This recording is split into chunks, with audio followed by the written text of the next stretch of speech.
नमस्कार बच्चों मार्को कुशवाहा। बच्चों, न्यूट्रॉन की खोज जेम्स चैडविक ने की। इस बात को बच्चा मेरे समझ से जानता होगा। लेकिन बच्चों, क्या कभी आपने इस बात को जानने की कोशिश की कि न्यूट्रॉन की खोज के पीछे जेम्स चैडविक का कितना बड़ा संघर्ष है? उन्होंने कौन कौन से एक्सपेरिमेंट किए, कैसे कैसे एक्सपेरिमेंट किए, किन किन परिस्थितियों से उन्हें गुजरना पड़ा, और सबसे पहले किस साइंटिस्ट के माइंड में एक न्यूट्रॉन होना चाहिए ऐसा विचार आया? क्या आपने कभी सोचा है? बस आपने पढ़ लिया कि न्यूट्रॉन की खोज जेम्स चैडविक ने की। बच्चों, फिजिक्स के अंदर पूरी जानकारी होना बहुत जरूरी है, तभी मजा आता है। तो बच्चों, आज की वीडियो में हम आपको यही बताएंगे कि न्यूट्रॉन की खोज को जेम्स चैडविक ने की, लेकिन कैसी कैसी परिस्थितियों में कौन कौन से उन्होंने एक्सपेरिमेंट किए, और सबसे पहले किस साइंटिस्ट के माइंड में ऐसा विचार आया कि एक न्यूट्रॉन भी हो, एक ऐसा पार्टिकल हो जो न्यूट्रल हो। तो बच्चों, ये वीडियो बहुत इंपॉर्टेंट होने वाली है, तो आप लोग वीडियो में लास्ट तक बने रहिएगा। और मैं आपसे वादा करता हूँ, आपको इस तरीका से समझा दूंगा, आप कभी इसे भुला नहीं सकोगे। पूरी कहानी के माध्यम से आपको सुनाऊंगा, कहानी बहुत इंटरेस्टिंग होने वाली है। तो चलिए बच्चों, स्टार्ट करते हैं। बच्चों, आपको बता दें, सन 1920 तक केवल 3 पार्टिकल्स ज्ञात थे। याद रखना, सन को बच्चों याद रखना, सन 1920 तक केवल 3 पार्टिकल्स ही ज्ञात थे, जिनका नाम था बच्चों इलेक्ट्रॉन, प्रोटॉन, अल्फा कण। बच्चों, सन 1920 तक केवल 3 पार्टिकल्स ज्ञात थे, इलेक्ट्रॉन, प्रोटॉन व अल्फा कण। उसके बाद बच्चों हाइड्रोजन के 3 समस्थानिक भी ज्ञात थे। हाइड्रोजन के बच्चों 3 समस्थानिक भी ज्ञात थे। हाइड्रोजन के बच्चों कितने समस्थानिक? 3। कौन कौन से बच्चों? 1H1, 1H2, 1H3। Hydrogen, deuterium, tritium. बच्चों, चूंकि हाइड्रोजन के 3 समस्थानिक हैं, इसलिए इनके नाभिकों के द्रव्यमानों का जो बच्चों रेशियो पाया गया वो 1:2:3। इनके नाभिकों के द्रव्यमानों का जो बच्चों रेशियो पाया गया वो 1:2:3 पाया गया। बच्चों, चूंकि हाइड्रोजन के समस्थानिक हैं, इसलिए यहां पर एक प्रोटॉन भी होना जरूरी है। चूंकि बच्चों ये हाइड्रोजन के 3 समस्थानिक हैं, इसलिए इनका एक प्रोटॉन होना जरूरी है। एक प्रोटॉन होना जरूरी है। इस तथ्य के आधार पर, इन सब बातों के आधार पर एक रदरफोर्ड नामक साइंटिस्ट थे बच्चों, इन्होंने बताया कि प्रत्येक नाभिक में प्रोटॉन के अतिरिक्त एक ऐसा पार्टिकल होना चाहिए जो न्यूट्रल हो और जिसका द्रव्यमान लगभग प्रोटॉन के द्रव्यमान के बराबर हो। जो एक साइंटिस्ट थे जिनका नाम था रदरफोर्ड, उन्होंने इस बात को रखा कि प्रत्येक नाभिक के अंदर एक प्रोटॉन के अतिरिक्त एक ऐसा पार्टिकल होना चाहिए जो न्यूट्रल हो और लगभग जिसका द्रव्यमान प्रोटॉन के द्रव्यमान के बराबर हो। ये बात इन्होंने कही। इन्होंने ही बच्चों सबसे पहले इस बात को कहा था, भविष्यवाणी की थी कि ऐसा पार्टिकल हो जो न्यूट्रल हो। लेकिन बच्चों, इस बात को ये प्रूफ नहीं कर चुके, मतलब इसकी खोज बच्चों इसकी खोज नहीं कर सके। इसकी इन्होंने खोज नहीं कर पाई कि आखिरकार ऐसा पार्टिकल है कौन जो न्यूट्रल हो, जिसका वेट प्रोटॉन के वेट के बराबर हो। नहीं बच्चों, खोज कर पाई। तभी बच्चों सन 1932 में 1932 में एक साइंटिस्ट एंट्री मारते हैं जिनका नाम है जेम्स चैडविक। क्या नाम है बच्चों? James Chadwick. सन याद रखना 1932 में जेम्स चैडविक नाम के वैज्ञानिक आते हैं, एक साइंटिस्ट आते हैं। इन्होंने बच्चों क्या किया? बेरिलियम पर बच्चों इन्होंने अल्फा कणों की बमबारी कराई। किसकी बच्चों? अल्फा कणों की बच्चों। बेरिलियम पर बच्चों इन्होंने अल्फा कणों की बमबारी कराई, और अल्फा कणों की बमबारी करने से बच्चों इन्होंने देखा कि वहां से कुछ रेडिएशंस रिलीज हो रहे थे बच्चों, कुछ रेडिएशंस उत्सर्जित हो रहे थे, कुछ विकिरण उत्सर्जित हो रहे थे बच्चों ने इन रेडिएशंस में ये पाया कि ये सबसे पहले तो इनकी आयनन क्षमता बहुत कम थी। आयनन क्षमता बहुत कम थी। बताऊंगा बच्चों आयनन क्षमता क्या है। नंबर 2 बच्चों, ये न्यूट्रल थे। बच्चों सबसे पहले न्यूट्रल लिखें तब सही रहेगा, क्योंकि जब ये बच्चों न्यूट्रल होंगे तभी इनकी आने क्षमता बहुत कम होगी। सबसे पहले बच्चों ये क्या थे, समझो न्यूट्रल थे, और न्यूट्रल होने की वजह से बच्चों इनकी आने क्षमता बहुत कम थी। उसके बाद बच्चों इनकी भेदन क्षमता बहुत अधिक थी। भेदन क्षमता बच्चों कैसी थी, अधिक थी, बहुत अधिक।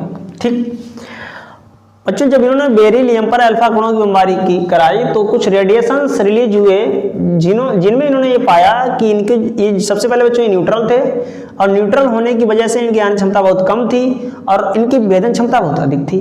बच्चों आयन क्षमता क्या है, आयन क्षमता बच्चों ये होता है किसी को एकदम आयनीकरण, आयोनाइजेशन पावर तोड़ देने की क्षमता, टुकड़े टुकड़े कर देने की क्षमता, ये इनकी मतलब क्या नाम रेडिएशंस में बहुत कम थी। लेकिन इनकी जो भेदन क्षमता थी, भेदन क्षमता बच्चों क्या है, जैसे किसी में एकदम स्पीड से गए और छिद्र किया पार निकल गए, इस टाइप से बच्चों इनकी भेदन क्षमता बहुत अधिक थी, लेकिन जो आयोनाइजेशन पावर थी वो बहुत कम थी। रीजन न्यूट्रल होने के कारण बच्चों, कहानी इतनी आपको समझ में आई। इसके बाद बच्चों इन्होंने क्या किया, इन न्यूट्रल रेडिएशंस को हाइड्रोजनीय पदार्थ जैसे पैराफिन मोम पर इंसिडेंट कराया। जेम्स चैडविक ने बच्चों एक पदार्थ लिया जो कि हाइड्रोजनीय पदार्थ है, जिसका नाम है पैराफिन मोम। इसके ऊपर बच्चों इन्होंने क्या किया, इस न्यूट्रल रेडिएशंस को इंसिडेंट कराया। जो बच्चों ये रेडिएशंस निकला था न्यूट्रल, इसे बच्चों इंसिडेंट गिराया। तो जब ये न्यूट्रल रेडिएशंस पैराफिन मोम पर गिरा, जो कि हाइड्रोजनीय पदार्थ है बच्चों, हाइड्रोजनीय, जो कि बच्चों हाइड्रोजनीय पदार्थ है, जैसे ही बच्चों रेडिएशंस इसके ऊपर गिरा तो यहाँ से कुछ प्रोटॉन रिलीज हुए बच्चों। क्या रिलीज हुए बच्चों, कुछ प्रोटॉन रिलीज हुए, प्रोटॉन। ठीक, कहानी समझना, कुछ प्रोटॉन रिलीज हुए और मापने पर यह पाया गया कि इन प्रोटॉन्स की जो एनर्जी थी बच्चों, ऊर्जा थी, वो 4.5 मेगा इलेक्ट्रॉन वोल्ट थी। 4.5 मेगा इलेक्ट्रॉन वोल्ट थी बच्चों। जब न्यूट्रल रेडिएशंस को पैराफिन मोम पर इंसिडेंट कराया तो वहाँ से कुछ प्रोटॉन्स रिलीज हुए, उत्सर्जित हुए, और मापने पर यह पाया गया, प्रेक्षणों के आधार पर यह पाया गया कि इनकी जो एनर्जी थी वो 4.5 मेगा इलेक्ट्रॉन वोल्ट थी। आगे कहानी बच्चों सुनना। अगर हम ये मान लें कि बेरिलियम पर जब अल्फा कणों की बमबारी कराई तब जो रेडिएशंस रिलीज हुआ, इसे हम अगर गामा किरणें मान लें बच्चों, गामा रेडिएशंस मान लें, हम मान लें कि ये बच्चों थोड़ी देर के लिए गामा रेडिएशंस हैं। कैसे बच्चों, गामा रेडिएशन हैं। गामा बच्चों अगर हम इन्हें रेडिएशन मान लें थोड़ी देर के लिए, तो देखते हैं क्या ये गामा रेडिएशन हो सकते हैं। इनकी ऐसी हम कुछ आपको प्रॉपर्टी बताएंगे जिसके आधार पर हम ये गामा रेडिएशन हो भी सकते हैं और नहीं भी हो सकते हैं। सुनना कहानी क्या है। अगर जो हम मान लें कि ये गामा रेडिएशन है, तो सिंपल सी बात है कि गामा रेडिएशन जब भी इस पैराफिन नामक मोम पर इंसिडेंट कराएंगे, इसको हम गामा रेडिएशन मान के चल रहे हैं थोड़ी देर के लिए। हमने मान लिया कि भाई गामा रेडिएशन है, गामा विकिरण है। तो अगर हम इसे गामा रेडिएशन मान के चलते हैं तो जैसे इस पे ये गिरेगा तो गामा रेडिएशन गिरने से 4.5 का जो इलेक्ट्रॉन मेगा इलेक्ट्रॉन वोल्ट का जो प्रोटॉन रिलीज होगा वो तभी रिलीज होगा कब बच्चों, जब गामा रेडिएशन की ऊर्जा, गामा रेडिएशंस की ऊर्जा कितनी है बच्चों, याद रखना 55 मेगा इलेक्ट्रॉन वोल्ट। आप कहेंगे ये कहां से आया बच्चों, प्रेक्षणों के आधार पर इस चीज को देखा गया कि 55 मेगा इलेक्ट्रॉन वोल्ट का गामा रेडिएशंस ही 4.5 मेगा इलेक्ट्रॉन वोल्ट का प्रोटॉन उत्सर्जित करा सकता है। इस चीज को एक्सपेरिमेंट के दौरान देखा गया कि किसी भी पदार्थ के ऊपर, जैसे यहाँ पर पैराफिन मोम है, हाइड्रोजनीय पदार्थ है, जब हाइड्रोजनीय पदार्थ के ऊपर अगर हम 55 मेगा इलेक्ट्रॉन वोल्ट का गामा रेडिएशन इंसिडेंट कराएंगे तभी बच्चों को 4.5 मेगा इलेक्ट्रॉन वोल्ट का प्रोटॉन रिलीज करेगा, अन्यथा रिलीज नहीं करेगा। लेकिन रियल में बच्चों गामा किरण फोटॉन की एनर्जी थी कितनी? मापने पर देखा गया 7 मेगा इलेक्ट्रॉन वोल्ट। कितनी थी बच्चों? 7 मेगा इलेक्ट्रॉन वोल्ट।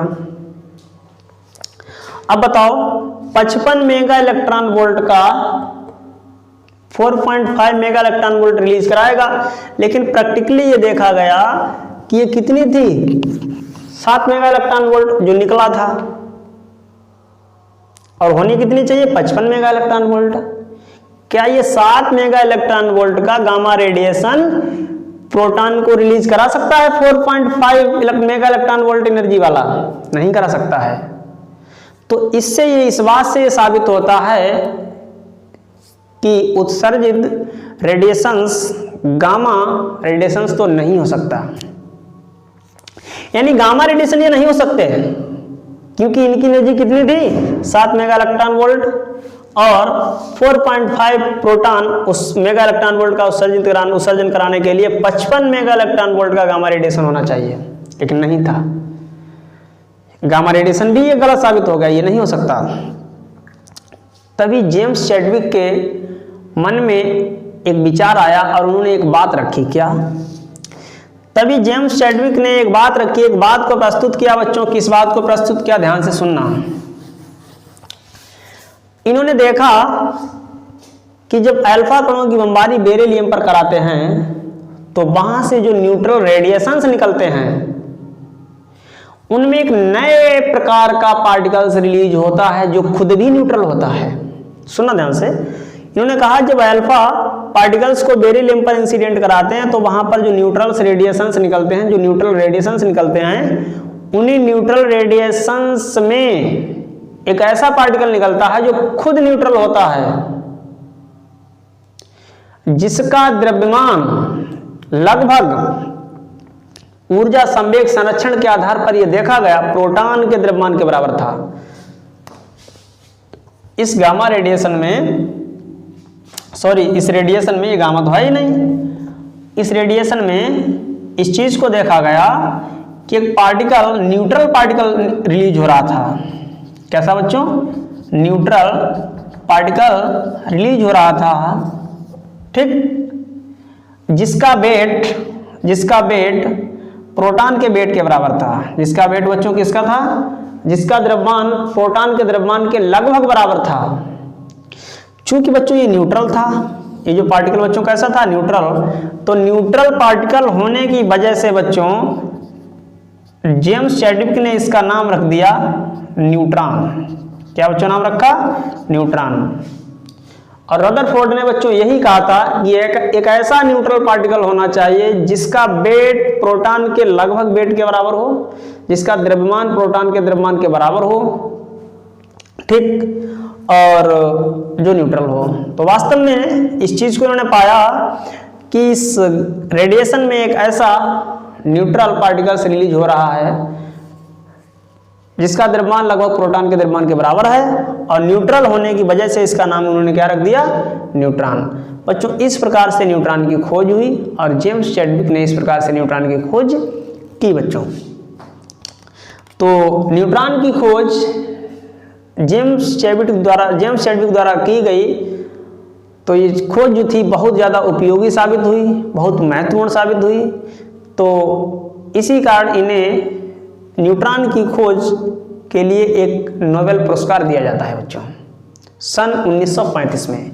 नोबेल पुरस्कार बच्चों किस सन में दिया जाता है? याद रखना, 1935 में बच्चों, ठीक। बच्चों कभी कभी ये क्वेश्चन आ जाता है कि नाभिकीय विखंडन कराने के लिए प्रोटॉन या अल्फा कणों को क्यों नहीं हिट कराते? प्रोटॉन या अल्फा कणों को क्यों नहीं यूज किया जाता? क्यों सिर्फ न्यूट्रॉनों को ही यूज किया जाता है? बच्चों आपको बता दें, याद रखना, न्यूट्रॉन जो होता है वो न्यूट्रल होता है, और न्यूट्रल होने की वजह से वो सुगमता से उस एटम के अंदर या उस परमाणु के अंदर प्रवेश कर जाता है। जबकि प्रोटॉन या अल्फा कण ये इस पर पॉजिटिव चार्ज होता है, पॉजिटिव चार्ज होने की वजह से विक्षेपित हो जाता है, रिपल हो जाता है, रिपल्सन यानी प्रतिकर्षित हो जाता है। तो इसी कारण बच्चों न्यूट्रॉन को ही उसमें यूज किया जाता है, क्योंकि वो डिस्चार्ज न्यूट्रल होता है, डिस्चार्ज होता है, उसके ऊपर कोई चार्ज नहीं होता है। तो आज के लिए इतना है। अगर वीडियो अच्छा लगा हो तो प्लीज़ वीडियो को लाइक करना, ज़्यादा से ज़्यादा शेयर करना, और चैनल पर नए हो तो चैनल को सब्सक्राइब जरूर कर लेना, जिससे कि जब भी हम कोई वीडियो अपलोड करेंगे तो सबसे पहले आपके पास उसका नोटिफिकेशन आएगा। तो कमेंट में जरूर बताना कि वीडियो लगा कैसा। Thanks for watching.